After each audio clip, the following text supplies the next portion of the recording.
it has really blown my mind as a public transportation user in the United States. There is so much we can learn and so many things are easy to implement. So come with me and let me show you. 수많은 유튜버들과 언론에서 극찬한 한국의 지하철. 미국 CNN에서 선정한 세계 최고의 지하철 시스템에 선정된 한국은 평균 700만 명의 승객이 이용하는 곳입니다. CNN은 한국이 휴대전화 서비스와 와이파이를 완벽하게 지원하는 세계에 몇 안 되는 지하철 시스템이며 쾌적한 환경으로 승객의 편의를 이 정도로까지 고려하는 곳은 한국이 유일하다면서 극찬했는데요.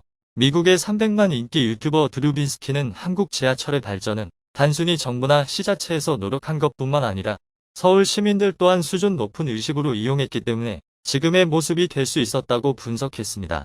그는 한국인들이 얼마나 시민의식이 높은지 보여주겠다면서 일부러 사회실험까지 보여줬죠. 드류 빈스키는 일부러 지하철 열차 내부 안에 가방을 놔두고 사람들이 어떻게 행동하는지 지켜봤습니다. 그러나 한국 사람들은 가방이 있어도 아무도 훔쳐가지 않았습니다. We waited an hour on the metro and nobody took it, so now we're going to put it on the ground at this busy station. 그는 가방을 바닥에 넣고 유유히 사라졌지만 사람들은 쳐다만 볼 뿐 특별히 훔칠 생각은 없어 보였습니다. 그러다가 한 할머니께서 가방을 주었고 드류 빈스키는 할머니를 따라갔습니다. So we just followed that lady for 5 minutes and she returned the purse to the lost and found, and that just shows how respectful Korean people are. It doesn't even cross their mind to steal. 이렇듯 한국 지하철은 뛰어난 최첨단 시스템, 그리고 그 시스템을 이용하는 시민들의 높은 수준이 합쳐져 세계 최고의 지하철로 인정받고 있는데요. 특히나 한국 지하철에 대해 관심 많은 국가 중 하나가 미국입니다. 미국 언론들은 툭하면 뉴욕 지하철과 한국 지하철을 비교하면서 뉴욕이 서울처럼 될 수 있을까? 뉴욕 지하철은 일론 머스크가 와도 못 바꾼다라고 푸념을 늘어놓고 있다고 합니다.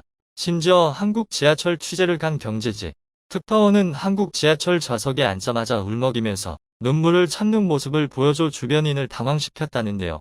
대체 어떤 일이 있었는지 자세히 알아보겠습니다. 저는 뉴욕 브루클린에 7년 정도 살면서 형편없는 지하철 시스템이 질린 사람입니다. 지하철이 잠시 정차하거나 운행이 중단돼서 퇴근길에 1시간 반 동안 갇혀 있었다든지 어쩔 수 없이 우버 택시를 이용해서 교통비가 너무 많이 나온다든지 등등 이렇게 짜증나는 일들이 숱하게 있었습니다.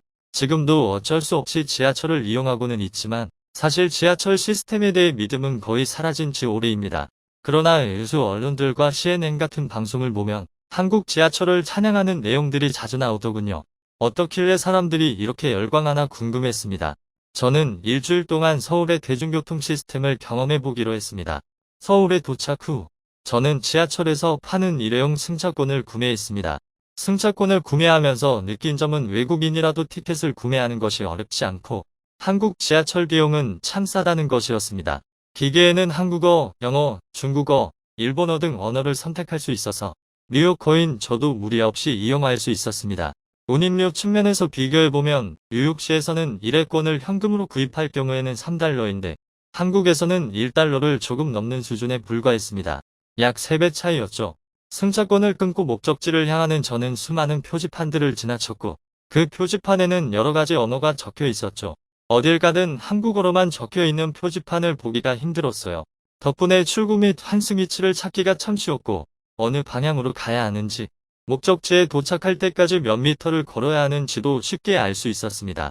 지하철역 내부 안은 구경거리도 참 많았습니다. 지하상가가 형성되어 있어서 그런지 쇼핑할 곳도 많이 보이더군요. 자동 판매기 또한 서울 지하철에서 많이 보이는 것들 중 하나였습니다. 거의 모든 역의 열차가 역에 들어올 때만 열리는 스크린 도어가 있는 것도 인상적이었습니다. 뉴욕 지하철은 스크린 도어가 있는 곳을 찾아보기 어렵습니다. 이렇다 보니 매년 수십 명의 사람들이 지하철 선로에 떨어집니다. 거동이 불편하거나 휠체어를 탄 장애인들은 특히 위험하죠. 하지만 한국은 역에 들어올 때만 문이 열리기 때문에 훨씬 안전합니다. 게다가 스크린 도어는 소리를 줄여주는 효과가 있어 소음공해 또한 훨씬 덜했습니다. 뉴욕에서 지하철을 타본 분이라면 열차 소리 때문에 귀가 먹먹해지는 기분을 다 한 번씩은 느껴보셨을 겁니다. 또 하나 인상적인 것은 실시간 통제 시스템이었습니다. 여기서는 기차 시간을 알려주는 표지판을 뚫어져라 쳐다봐야 할 필요가 전혀 없었고 실제로 한국 사람들도 신경 쓰지 않는 듯 했습니다. 어차피 실시간으로 역에 도착하는 기차가 몇 분 남았는지 알려주고 역에 열차가 들어올 때 영어와 한국어로 안내방송이 나오기 때문입니다. 저를 흥미롭게 만든 것은 서울 지하철 시스템뿐만이 아니었습니다. 서울 지하철을 보면 스크린 도어 앞에 노란색 블록과 함께 화살표가 있는 것을 알 수 있는데요. 여기 북쪽일 경우 한국인들은 기차를 타기 위해 화살표 뒤에 줄을 서면서 기다리더군요. 물론 일렬로 반듯하게 쭉 늘어선 줄은 아니었지만 매일같이 브루클린에서 벌어지는 출근길의 치열한 싸움과는 거리가 멀어 보였습니다. 스크린 도어가 열리고 저는 열차 안으로 들어갔습니다. 저는 깨끗한 내부에 감탄했습니다. 서울 지하철역을 처음 봤을 때부터 느낀 것이지만 열차와 역 모두 깨끗하고 청결한 느낌을 줬습니다. 뉴욕에서는 역들이 지저분하거나 악화된 시설을 갖춘 경우도 많고 재수 없으면 열차 내부에서 진상들이 남기고 간 소변이나 토사물에서 냄새가 진동하는 괴로운 상황들도 종종 있습니다. 주변에 널린 쓰레기들은 기본이고요. 한국 열차를 탐색하면 또 하나 재밌는 점이 전용 좌석들을 볼 수 있다는 점입니다. 빨간 좌석이 있는 코너와 섹션은 노인과 장애인과 같은 사회적 약자를 위한 공간이며 핑크색 좌석은 임산부 전용 좌석입니다. 사회적으로 취약한 계층이나 여성에 대한 배려가 인상적이었습니다. 저는 열차 내부 안을 둘러본 뒤 좌석에 앉았다가 5초도 안 돼서 엄청 충격 먹었습니다. 열차에는 열선 시트가 설치되어 있었고 앉아있자마자 엉덩이에 따뜻한 기운이 그대로 올라왔습니다. 미국에서 항상 차갑고 딱딱한 좌석에 몸을 실었던 것과는 정반대였습니다. 얼마나 감격했는지 금방이라도 눈물이 날 것 같았죠. 지하철 내부 안에서도 무료 와이파이를 사용할 수 있어 주변을 둘러보면 용량이 큰 영화를 인터넷으로 연결해서 보거나 온라인 게임을 즐기는 사람들을 볼 수 있었습니다. 열차 내부 안에도 역에 있었던 것 같은 실시간 통제 시스템이 있었습니다. 천장에 붙어있는 화면은 이번 역은 어딘지 친절하게 안내해줬으며 이 역시 역이 가까워지면 한국어와 영어로 된 안내방송이 나오더군요. 저는 생각보다 쉬운 지하철 타기에 자신감을 얻었지만 너무 자만했던 것인지 한번 실수해버렸습니다. 서울 지하철에서 내릴 때는 어떤 출구에서 내릴지가 무척 중요합니다. 자칫 타다가는 목적지와 반대 방향으로 가버릴 수 있어요. 올바른 출구에서 내리는 것이 얼마나 중요한 것인지 깨달았습니다. 한국 지하철을 내릴 때 이 점만 조심한다면 나머지는 큰 문제가 없습니다. 수많은 표지판들이 당신이 길을 찾는 데 도움을 줄 테니까요. 저는 그 뒤로 몇 번 더 서울 지하철을 타본 뒤 교통카드를 사서 충전하면 더 싸다는 것을 알게 되었고 일회용 승차권과 달리 목적지를 설정하지 않아도 돈을 충전만 하면 자유롭게 쓸 수 있었습니다. 일회용 교통카드에는 보증금 500원이 있어 하차 후 그저 500원을 돌려받아야 했는데 충전식 교통카드를 사용하면 그런 것도 전혀 할 필요가 없었습니다.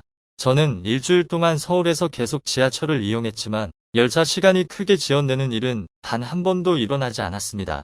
항상 앱을 보고 대략적인 예상 시간에 맞춰 호텔을 나설 수 있었죠. 접근성이 좋다는 것 또한 칭찬할 만한 점이었습니다. 저는 서울에서 총 3군데의 호텔에서 머물렀지만 모두 10분 안에 역에 도착할 수 있었습니다. 저 같은 관광객뿐만 아니라 주택단지나 아파트에 거주하는 사람들도 서울에서는 집에서 10분에서 20분 정도 거리면 지하철을 이용할 수 있다더군요. 미국 최대의 대도시라는 뉴욕에서조차 도시 외곽에 사는 사람들은 대중교통을 이용하려면 한참 걸어야 하는데 정말 달랐습니다. 굳이 유일한 단점을 뽑는다고 하면 새벽 심야에도 계속 운행되는 뉴욕 지하철과 달리 막차 시간이 정해져 있다는 것입니다. 하지만 그 외의 요소에서는 모두 한국 지하철이 뉴욕 지하철을 압도했습니다. 수많은 표지판과 교통 시스템은 내가 올바른 방향으로 가고 있다는 걸 확신시켜주고 온열 시트와 무료 와이파이, 청결한 시설 등은 말할 것도 없습니다. 서울에서 보내는 마지막 날, 또다시 치열한 몸싸움과 소음, 비위생적인 시설로 가득 찬 뉴욕 지하철을 이용해야 한다고 하니 한숨만 나올 뿐이었습니다. 언젠가 뉴욕 지하철도 서울 지하철처럼 눈부신 발전을 보여줄 수 있을까요? 이번 시간에는 미국 특파원의 한국 지하철 체험기를 소개해드렸는데요. 현재 다시 뉴욕 브루클린으로 돌아간 그녀는 어떻게 지내고 있을까요? 안타깝게도 브루클린에서는 최근 지하철에서 한 괴한이 일으킨 묻지마 사건 때문에 지하철을 타는 것에 트라우마가 생겨 아예 회사 근처로 집을 옮겨버릴까 고민 중이라고 합니다. 안전하고 깨끗한 한국 지하철은 오늘도 전 세계 사람들의 부러움을 사고 있습니다.